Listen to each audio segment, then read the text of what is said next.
கண்ணாலம் கட்டு முன்னே கெட்டி மேளம் கொட்டு முன்னே கைவிரலும் பட்டா என்ன ஆகாதா பண்ணாத்து பூச்சி போல போல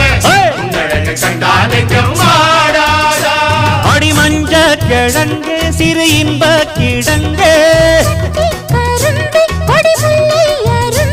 அடி பார்க்காம போனவளே குருவம்மா ஒரு பெண்ணென வந்தது பொண்ணுல பண்ணிய உருவமா